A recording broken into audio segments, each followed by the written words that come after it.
मैंने बीजेपी के सारे नेता घूमे, तब तक मोदी जी को जीत पक्की नहीं लग रही थी, क्योंकि बीजेपी से के किसी नेता से बड़ा नेता वो चिराग पासवान को मान रहे हैं, और चिराग पासवान आ गए तो अब जीत पक्की हो गई। ये कम से कम सुशील मोदी इतना तो हिम्मत दिखाए कि बीजेपी से के किसी नेता से बड़ा नेता वो चिराग पासवान को मान रहे हैं। मैंने बीजेपी के सारे नेता घूमे, तब तक मोदी जी को जीत पक्की नहीं लग रही थी, और चिराग पासवान आ गए तो अब जीत पक्की हो गई। तो जीत पक्की है कि कच्ची है ये तो बात की बात है, लेकिन मोदी जी ने तो इतना मान लिया कि बीजेपी के किसी भी नेता का चिराग पासवान के सामने कोई हैसियत नहीं है, जो जदयू का आरोप शुरू से लगता रहा था। ये तो मोदी जी ने उसकी पुष्टि कर दी। इतनी बात बड़ी साफ गोई से कह दी है कि जिन लोगों को टिकट नहीं मिलने की उम्मीद आगे दिख रही है वो इसमें आना चाह रहे हैं।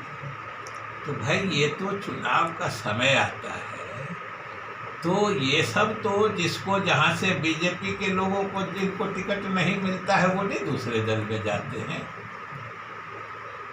तो ये तो सर ढेर सारे तो उदाहरण मौजूद है।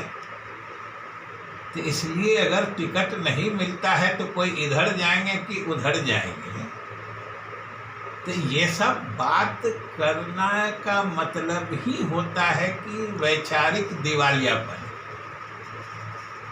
इसका क्या अर्थ आप सोचिए कि दोनों पार्टी, कोई कहता है मर्ज कर रहा है, कोई कहता है कि भगदड़ मच रहा है, कोई, और सबसे बड़ी बात होती है कि आप लोग जिस अनुपात में बातों को बढ़ा देते हैं कि गलत बात, अफवाह फैलाने वाले लोगों को बल मिल जाता है।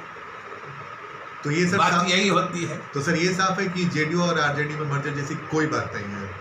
कोई बात अभी कहाँ कोई बात है। न जेडीयू के लोगों ने कोई बात की है, न आरजेडी के लोगों ने कोई बात की है। जेडीयू और आरजेडी मर्ज कर रहा है।